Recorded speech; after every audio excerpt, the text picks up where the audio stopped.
No próximo capítulo da novela Vale Tudo, Marieta e Susana chamam uma ambulância para levar Renato ao hospital.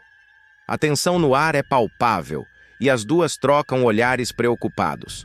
Enquanto isso, Aldeide pede a Poliana para dar o número de seu celular a Laudelino, uma tentativa de reatar um contato que parecia perdido. Aldeide sempre admirou Laudelino, e essa viagem a Portugal que ele mencionou poderia ser uma oportunidade para algo mais. Santiago convida Raquel para a inauguração de seu empreendimento, um momento que representa não apenas um novo começo profissional, mas também uma chance de se aproximar dela. Raquel, animada, aceita o convite, sem saber que Ivan, que a observa à distância, fica impactado ao notar a cumplicidade entre os dois. A insegurança começa a tomar conta de Ivan, que se pergunta se ainda há espaço para ele no coração de Raquel. Antes de continuar, clique no botão de gostei, se inscreva no canal e comente de qual cidade você assiste a novela. Enquanto isso, Marco Aurélio revela a Renato que se casará com Leila. A notícia deixa Renato surpreso. Celina avisa a Heleninha que Renato está internado. O desespero toma conta de Heleninha, que não sabe como lidar com a possível perda de alguém tão querido. Eugênio, por sua vez, desconfia de Marina. Ele sente que há algo escondido por trás do sorriso dela. Enquanto isso, César tenta beijar Maria de Fátima, mas ela disfarça ao ver Igor se aproximar. A presença de Igor pode ser o fim dela e Afonso, e Maria de Fátima se vê dividida entre o passado e o presente. Heleninha, em um esforço para manter a calma, consegue evitar a bebida, ciente de que precisa estar sóbria para enfrentar os desafios que estão por vir. Cada personagem vive um momento de revelação, onde as escolhas do passado moldam o futuro e as relações se entrelaçam em um emaranhado de emoções e decisões que poderão mudar suas vidas para sempre. Raquel tomará uma atitude inesperada. Em meio a um evento social bastante visado, ela se jogará nos braços de Santiago e o beijará na frente de todos, inclusive de Ivan e Heleninha. O gesto, embora aparentemente trivial para os demais convidados, terá repercussões brutais no emocional dos dois envolvidos diretamente na cena. O beijo de Raquel não será motivado por paixão, mas por uma mistura de orgulho ferido, ressentimento e a necessidade inconsciente de mostrar que seguiu em frente. Ao ver Ivan e Heleninha chegando de mãos dadas ao evento, Raquel se sentirá invadida por uma onda de frustração, relembrando tudo o que perdeu e o quanto foi machucada no passado. Santiago, por sua vez, não entenderá de imediato a movimentação, mas corresponderá ao gesto com naturalidade. O público aplaudirá o casal improvisado, sem saber que aquele beijo é, na verdade, uma arma emocional disparada em pleno campo de batalha amoroso. Ivan, ao presenciar a cena, ficará visivelmente desconcertado. Seu semblante mudará instantaneamente e o sorriso que carregava ao lado de Heleninha desaparecerá. Tentará disfarçar o incômodo, mas será impossível esconder o abalo. Os olhos dele acompanharão Raquel e Santiago durante longos segundos, revelando que, por mais que tente negar, ainda existe algo mal resolvido dentro de si. Heleninha, atenta a cada detalhe, perceberá o olhar perdido do companheiro e será dominada por um turbilhão de inseguranças. A moça, que vinha se esforçando para reconstruir sua vida ao lado de Ivan, começará a questionar tudo. As palavras carinhosas, os planos feitos, os momentos íntimos, tudo parecerá pequeno diante da forma como Ivan olhou para Raquel. Ela sentirá como se nunca tivesse sido suficiente, como se estivesse ocupando o espaço de uma mulher que continua viva dentro do coração dele. A fragilidade emocional de Heleninha, somada ao histórico de recaídas, criará um terreno perigoso. Após o evento, ela insistirá para ir embora mais cedo. Ivan, ainda perdido em seus pensamentos, não notará a urgência no olhar dela. Em casa, a sensação de abandono tomará conta de Heleninha, que reviverá memórias dolorosas de outras rejeições de outras promessas quebradas. O telefone tocará, mensagens chegarão, mas ela não responderá a ninguém. Em silêncio, abrirá uma das gavetas escondidas do armário e de lá retirará uma garrafa que havia mantido guardada como um símbolo de resistência. Mas naquele momento, a resistência parecerá inútil. Ao tomar o primeiro gole, Heleninha desabará. As lágrimas escorrerão enquanto o álcool arde em sua garganta. Mais do que uma recaída física, será uma derrota emocional. Ela se sentirá traída, esquecida, substituída. E como tantas outras vezes, encontrará na bebida um refúgio fugaz para o vazio que toma conta de sua alma. Enquanto isso, no outro lado da cidade, Raquel estará sozinha em seu apartamento, encarando o próprio reflexo no espelho. A imagem do beijo não sairá de sua mente. Embora tenha conseguido o que queria, deixar Ivan perturbado, o gosto amargo da vitória tomará conta de sua consciência. Ela não esperava que Heleninha fosse reagir daquela forma. Será que fui longe demais? Perguntará a si mesma, numa conversa silenciosa e tortuosa. Santiago, por sua vez, demonstrará um misto de surpresa e entusiasmo com o gesto inesperado de Raquel. Ele a procurará no dia seguinte, levando flores e um sorriso aberto, mas encontrará uma mulher dividida entre o remorso e a carência. Eu não devia ter feito aquilo. Foi infantil, foi desnecessário. Me desculpa, dirá Raquel, num tom sincero e pesaroso. Santiago, tentando aliviar o clima, responderá com humor. Você pode me usar à vontade, contanto que eu esteja por perto. A resposta bem-humorada provocará um sorriso contido em Raquel, mas não apagará o sentimento de culpa. Ela tentará explicar seus motivos, revelando que ainda guarda mágoas profundas em relação a Ivan e que, por vezes, se deixa dominar por impulsos que não consegue controlar. Santiago escutará com paciência, demonstrando um lado acolhedor que começará a conquistar a empresária aos poucos. Enquanto isso, a situação de Heleninha sairá do controle. No dia seguinte ao evento, ela será encontrada por Celina completamente embriagada e trancada no banheiro. Celina ficará apavorada ao ver a sobrinha naquele estado e chamará Ivan imediatamente. Quando ele chegar, a culpa o atingirá com força. Diante da fragilidade de Heleninha, Ivan perceberá que algo sério está acontecendo e que, de alguma forma, ele colaborou para aquilo. Heleninha, entre soluços e palavras desconexas, questionará Ivan sobre seus sentimentos por Raquel. Por que você olhou para ela daquele jeito? Por que aquele beijo te abalou tanto? Perguntará, com os olhos vermelhos e a voz embargada. Ivan tentará explicar que foi apenas uma surpresa, que não esperava ver aquilo, mas a resposta soará vazia para Heleninha. A crise de Heleninha e agravará quando ela for internada às pressas em uma clínica de reabilitação, a pedido da própria mãe, que não suportará vê-la regredir depois de tanto progresso. Ivan se sentirá responsável e buscará formas de reparar o dano, mas também começará a repensar seus próprios sentimentos por Raquel. A dúvida se instalará. Estaria ele realmente pronto para um novo relacionamento ou apenas tentando se livrar das cicatrizes do passado? Do outro lado da trama, Raquel tentará retomar o foco no trabalho e na reconstrução de sua vida, mas começará a perceber que suas ações têm consequências maiores do que imagina. Ao saber da recaída de Heleninha, ficará arrasada. A consciência pesará, principalmente porque ela conhece a luta de Heleninha contra o vício. A ideia de ter sido responsável, ainda que indiretamente, por mais uma queda da moça, a deixará inquieta. Raquel ligará para Ivan, querendo conversar. Ele recusará o convite num primeiro momento, dizendo que precisa estar ao lado de Heleninha, mas a ligação deixará claro que ainda há um vínculo forte entre os dois.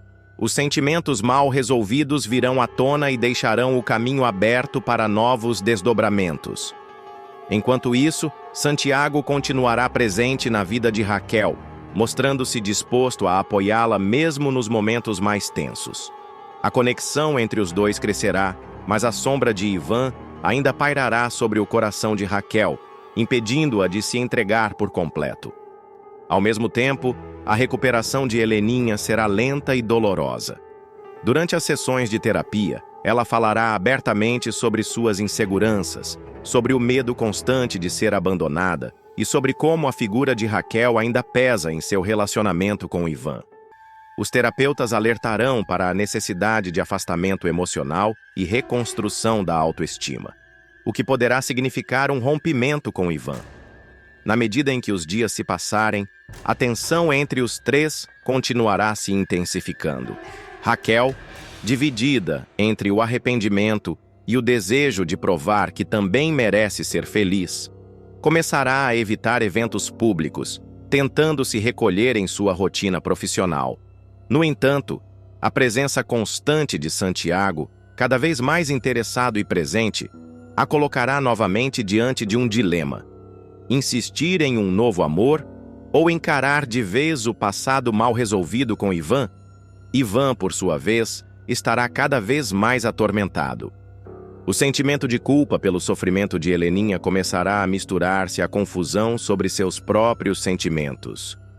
Ele passará a visitar a clínica com frequência, tentando oferecer apoio e amparo, mas será evidente que sua mente frequentemente vagueia para longe, especialmente quando o nome de Raquel é mencionado.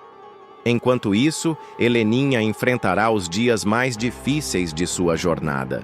No isolamento da reabilitação, ela terá de olhar para si mesma, confrontar suas dores, suas perdas, e reconhecer que seu amor por Ivan pode ter se transformado em uma dependência emocional tão tóxica quanto o vício que tenta vencer.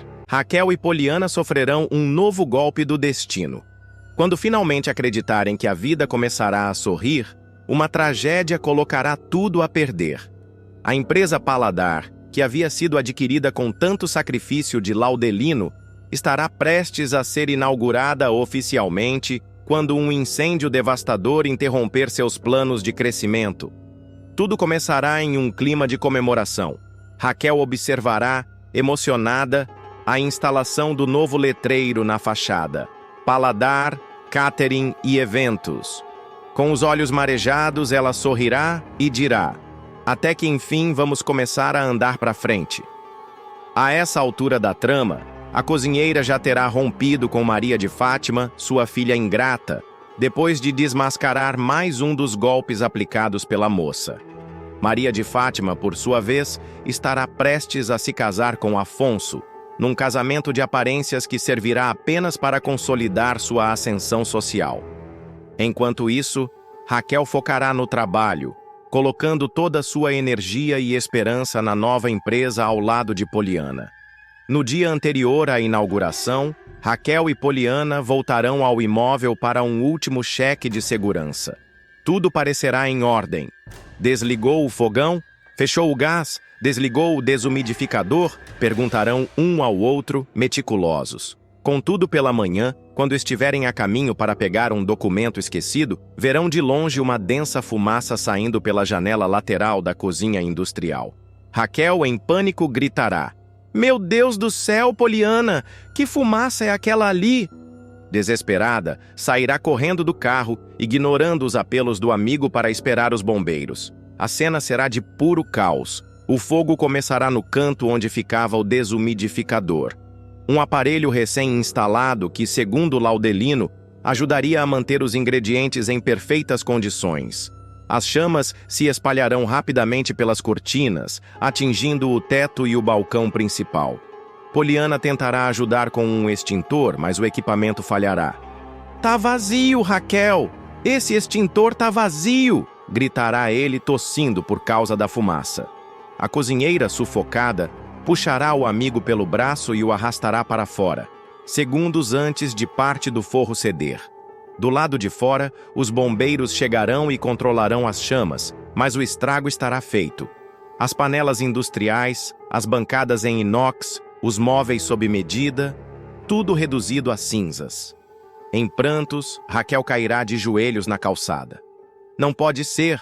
Que provação é essa, meu Deus?" gritará com as mãos no rosto. Poliana se ajoelhará ao lado dela e dirá: "Calma, Raquel, algum jeito a gente vai dar." Mas a cozinheira desolada questionará: "Que jeito, Poliana? A gente já estava no limite." Ainda atônito, Poliana cogitará a possibilidade de recorrer novamente ao banco. "A gente pode tentar outro empréstimo, vender o carro, refinanciar alguma coisa." Raquel, no entanto, ficará em silêncio. O sonho que construíram juntos estará virando pó diante dos olhos deles. No mesmo dia, Laudelino reaparecerá no restaurante onde Raquel costumava cozinhar. Ele sentará em uma mesa discreta e observará a movimentação da equipe.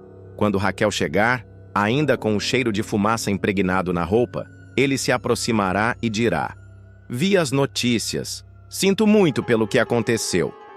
Desconfiada, Raquel franzirá a testa. "O que o senhor quer com isso, Laudelino?" Ele será direto. "Quero vender a Paladar de volta.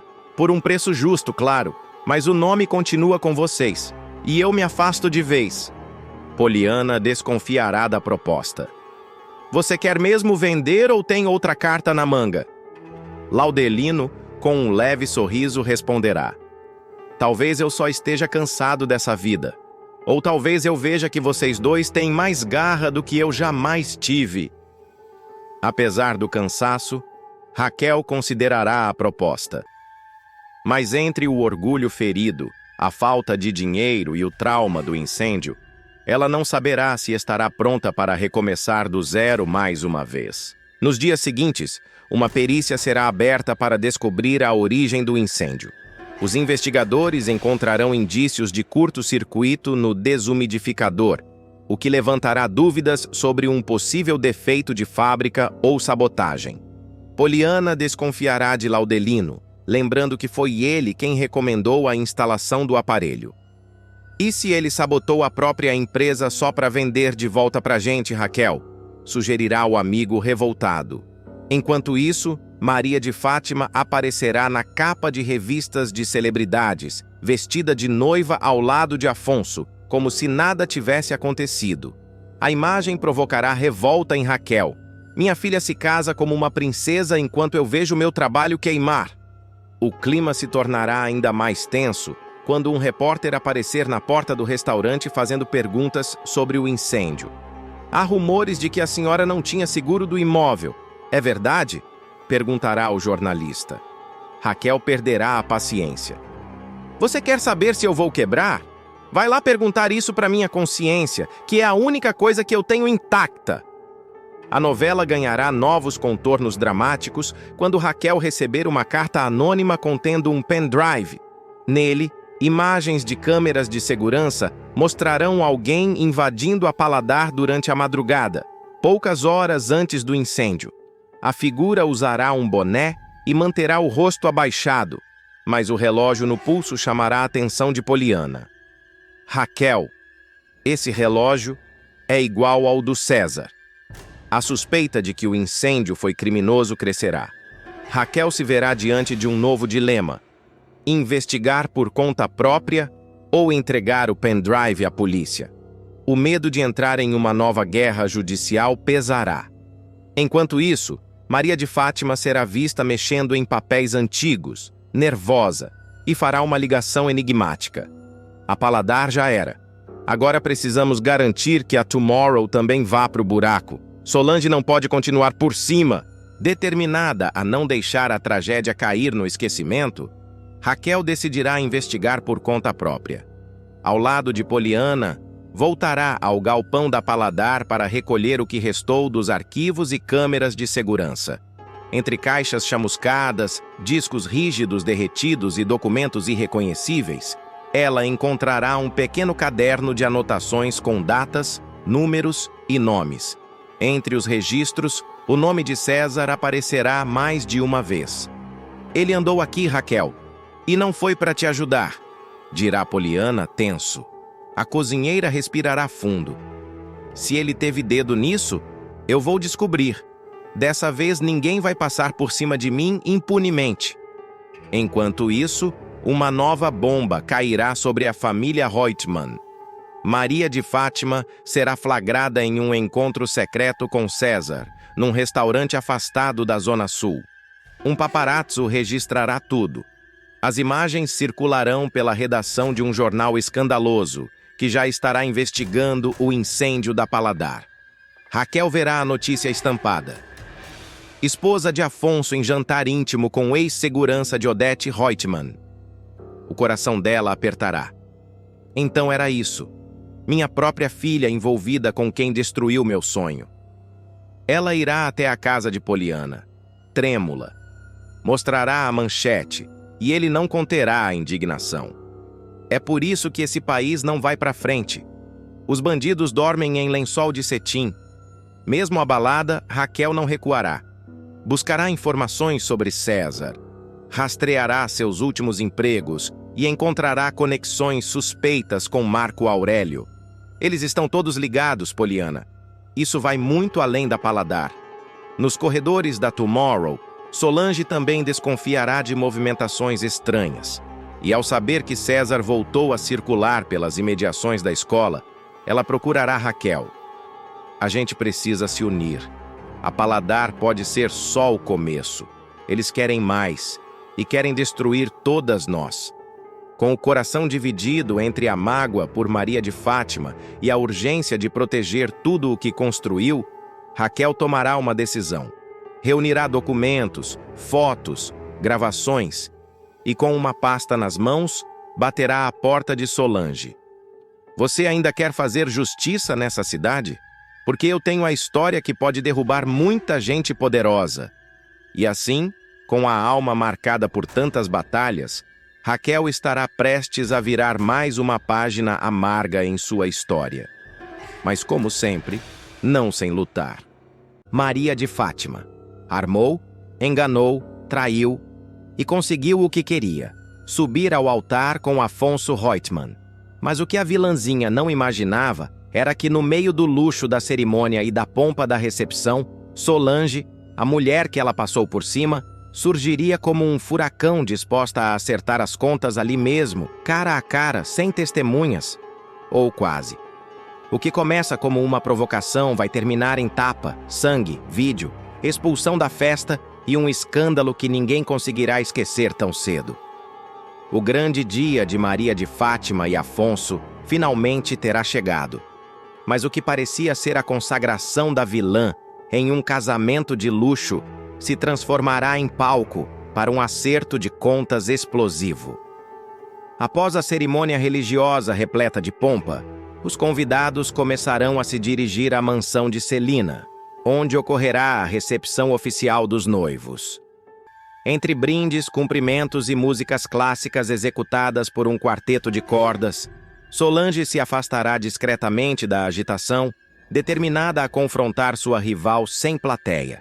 Enquanto isso, Maria de Fátima, deslumbrada em seu vestido assinado por um estilista francês e envolta por joias emprestadas de Odete Reutemann, se recolherá por alguns minutos no ateliê de Celina, um espaço reservado no segundo andar da casa, onde havia sido preparada para o casamento mais cedo. Lá, diante do espelho ovalado, ela tirará o celular da bolsa e começará a gravar um vídeo. No registro, exaltará sua beleza, a perfeição da cerimônia, o vestido, os elogios que recebeu dos convidados e, sobretudo, a vitória de ter conquistado Afonso Reutemann, um dos solteiros mais cobiçados do Rio de Janeiro. Olha só quem venceu, hein? Quem diria que a menina que chegou do nada ia acabar como senhora Reutemann? Dirá a vilã, sorrindo para a câmera e girando diante do espelho para mostrar o caimento impecável do vestido. Solange deve estar se remoendo de raiva. Mas fazer o quê? O amor vence no final, provocará, mordendo os lábios com falsa modéstia. Nesse momento, a porta do ateliê se abrirá com um rangido discreto, mas o suficiente para fazer Fátima se virar assustada. E ali, parada na soleira, estará Solange, usando um vestido azul escuro que realça sua postura firme e o olhar determinado. A diretora da Tomorrow não hesitará. Cruzará o cômodo com passos lentos e calculados, mantendo os olhos cravados na rival, como se cada segundo servisse para rememorar tudo o que perdeu por causa dela. Maria de Fátima, tentando manter a pose, apagará rapidamente a gravação, guardará o celular e colocará um sorriso presunçoso no rosto. Veio me dar os parabéns, Solange? Ou só veio conferir de perto o quanto você perdeu? Alfinetará com o queixo erguido. Mas Solange não morderá a isca. Com frieza e firmeza, começará a falar, ignorando as provocações da noiva. Você não merece nada do que está vivendo hoje. Quando chegou ao Rio era uma desconhecida, sozinha, assustada, insegura. E eu te acolhi. Abri as portas da minha casa, te apresentei às minhas amigas, te indiquei para o seu primeiro emprego. Fiz tudo por você. E como você retribuiu, me apunhalando pelas costas. A voz da diretora começará a tremer, mas não de medo, de indignação. Seus olhos marejarão, não por tristeza, mas pela fúria contida por tanto tempo. Você é uma mentirosa, uma invejosa, uma usurpadora. Fingiu ser minha amiga só para roubar o que era meu. E o que mais me dói não é ter perdido o Afonso, é ter acreditado em você. Acreditado que você era uma mulher decente. Maria de Fátima, por sua vez, não ficará calada. Tentará virar o jogo, apelando para a manipulação emocional. Ah, não vem bancar a vítima, Solange. Você largou o Afonso, se afastou dele e não cuidou. A vida seguiu, e eu estava lá. Eu o amei de verdade, e ele me escolheu. Solange cruzará os braços com um riso irônico nos lábios. Você o amou de verdade? Que tipo de amor é esse que nasce da mentira, da manipulação? Você sabe muito bem que ele nunca teria se aproximado de você se soubesse de tudo o que você fez. Fátima, então, se levantará e caminhará em direção à rival, esbanjando deboche e arrogância. Aceita que dói menos, querida. Eu e o Afonso somos almas gêmeas. O destino juntou o que você nunca soube valorizar. Agora corre lá e vai bater seu pontinho de operária padrão. Quem sabe ainda dá tempo de conseguir um salgadinho lá embaixo, dirá ela com um sorrisinho cínico. Mas antes que termine a frase, o que se ouvirá será o som seco de um tapa. Solange, tomada pela indignação, acertará um tapa estrondoso no rosto da rival, que perderá o equilíbrio e cairá sobre o tapete do ateliê. O impacto será tão forte que um filete de sangue escorrerá do canto da boca da noiva. Atordoada, Maria de Fátima levará alguns segundos para compreender o que aconteceu. Sem remorso, Solange ajeitará os cabelos, respirará fundo e se virará, saindo do ateliê com passos firmes. Do lado de fora, se encontrará com Renato e Sardinha, que conversarão distraidamente em um canto do salão. Ela se juntará a eles com um sorriso calmo no rosto e um tom sarcástico na voz. Eu fui dar um beijinho na noiva, dirá, como se nada tivesse acontecido.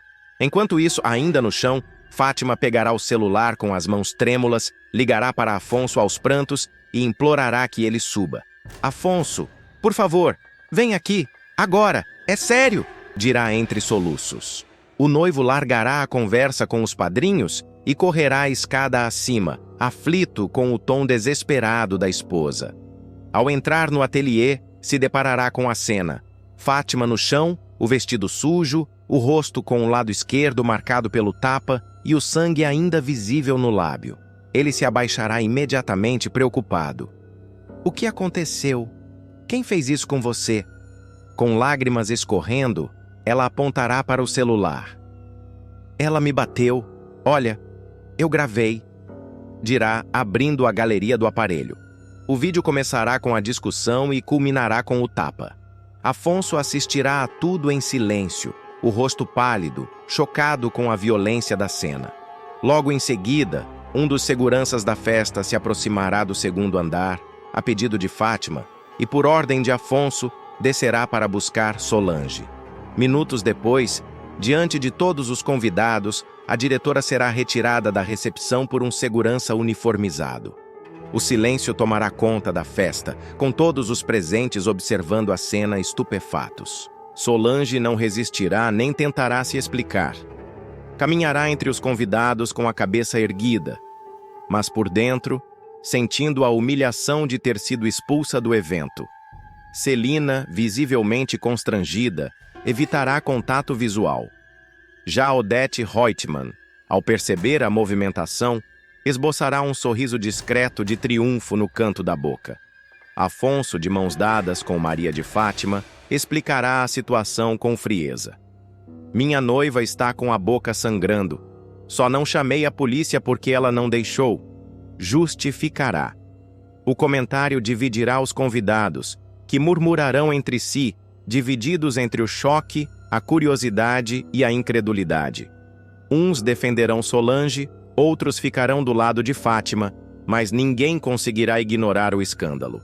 Renato tentará ir atrás de Solange para entender o que realmente aconteceu, mas ela desaparecerá sem dizer palavra, entrando em um táxi que a esperava do lado de fora.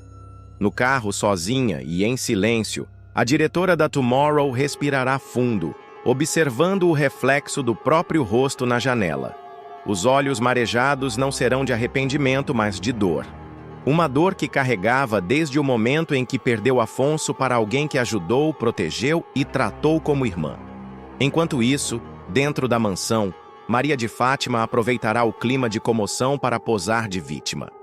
Cercada por Celina, Odete e outras mulheres da alta sociedade, usará o sangue no canto da boca como símbolo de uma falsa fragilidade.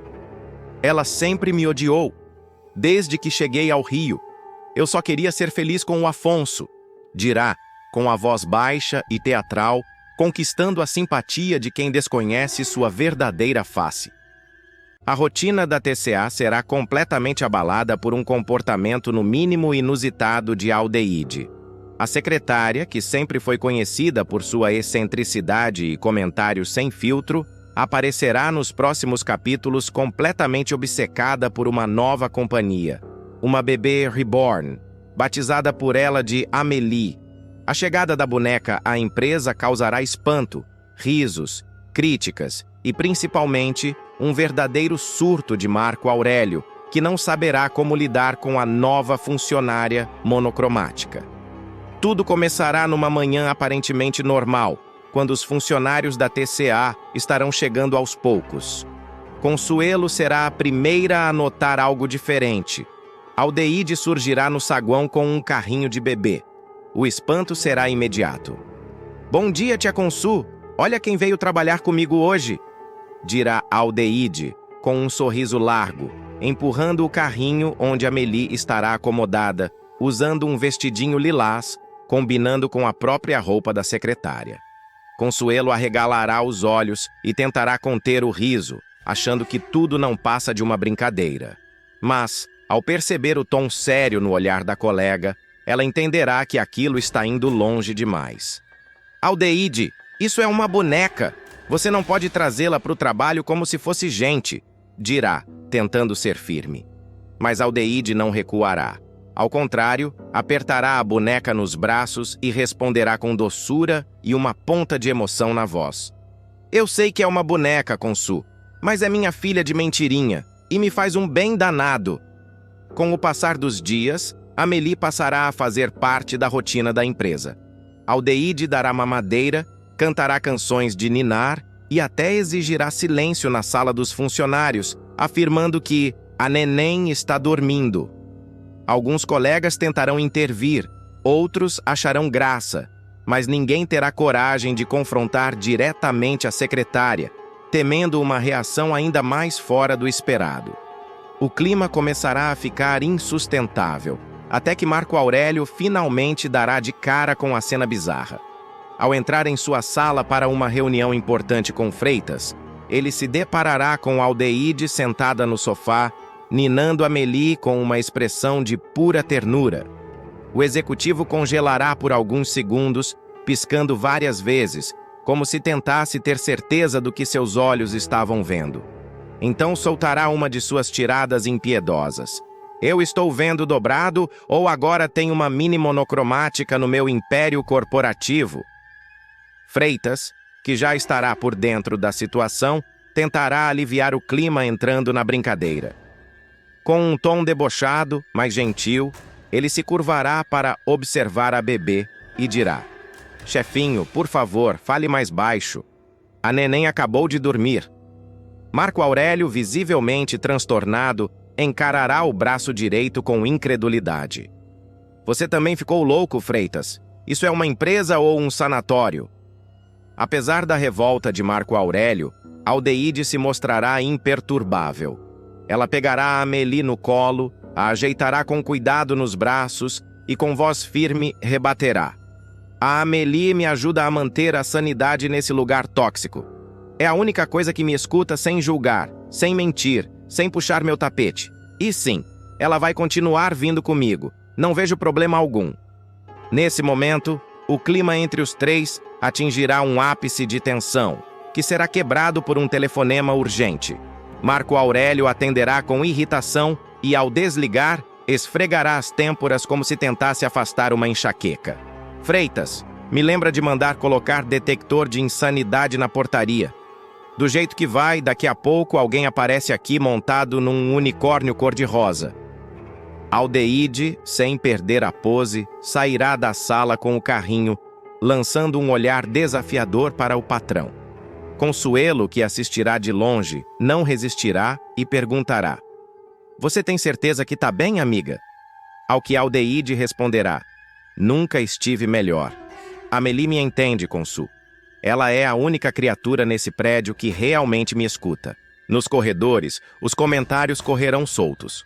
Alguns funcionários dirão que Aldeide enlouqueceu de vez. Outros afirmarão que é apenas carência, uma forma de preencher o vazio emocional que ela sempre carregou. Haverá até quem defenda a atitude dela como uma forma saudável de lidar com a solidão. A fofoca se espalhará como fogo no palheiro, chegando até os ouvidos de Odete Reutemann, que, ao ouvir a história, soltará uma risada irônica. Só me faltava essa. Agora tenho uma funcionária emocionalmente instável, criando uma boneca numa empresa que vale milhões. É o fim dos tempos. Mesmo diante das críticas, Aldeide continuará levando a Amélie para a TCA, tratando a boneca como uma filha real. Em uma das cenas mais emblemáticas da sequência, ela aparecerá alimentando a bebê com uma mamadeira improvisada de plástico, enquanto lê documentos importantes. Ao perceber que está sendo observada por Luciano, ela dirá: "Dá licença, querido, aqui é multitarefa, mãe, profissional e ainda sem tempo para drama alheio." Em outro momento, um fornecedor externo entrará na empresa e, ao cumprimentar Aldeide, perguntará se é o aniversário da criança. Ela, ofendida, responderá: "A Amélie não é atração de festa, é minha filha emocional. E sim, hoje é mêsversário de 3 semanas. Você trouxe presente?" Marco Aurélio, à beira de um colapso nervoso, chamará Freitas para uma conversa a portas fechadas. "Eu não acredito que vou dizer isso, mas precisamos arrumar um psicólogo para a secretária. Urgente. Antes que ela comece a pedir licença maternidade." Freitas, rindo, dirá: "Com todo respeito, Dr. Marco Aurélio, eu acho que seria mais fácil contratar uma babá." A situação atingirá um ponto de virada quando Aldeide organizar uma festa surpresa para a Amélie, no refeitório da TCA, com direito a brigadeiros, refrigerantes e até bolo com velhinha. Os funcionários constrangidos participarão por educação, enquanto Marco Aurélio ficará escondido atrás de uma pilastra, observando incrédulo. "Isso não pode estar acontecendo. A TCA virou um berçário de loucos", dirá, completamente estarrecido. Aldeide continuará empenhada em manter a ilusão, cada vez mais conectada à boneca. Em cenas futuras, ela será vista conversando com Amélie sobre assuntos sérios da empresa, pedindo conselhos imaginários e até perguntando o que a filha acha de certos executivos. Em uma dessas cenas, ela olhará para a boneca e dirá: "Você viu, né, filha? O olhar dele, cheio de falsidade. A gente precisa se proteger." Aos poucos, mesmo os mais críticos começarão a se preocupar de verdade com o estado emocional da colega. Consuelo sugerirá que ela procure ajuda, mas será ignorada. "Eu não tô doente, Consu. Eu só achei uma forma de não enlouquecer nesse mundo podre", dirá Aldeide.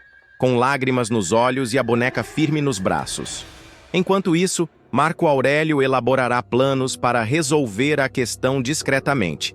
Mas as soluções propostas por Freitas, que vai se afeiçoando cada vez mais a Amélie, serão todas recusadas. Eu não vou ser o vilão que toma a boneca de uma mulher instável. A imprensa ia me destruir, dirá o executivo, já pensando na imagem da empresa. E assim, o império da TCA será tomado por um clima surreal em que uma boneca reborn se tornará o centro das atenções, símbolo da fragilidade emocional de uma mulher solitária, da excentricidade de um ambiente corporativo cada vez mais disfuncional e da completa perda de controle de um dos homens mais poderosos da trama.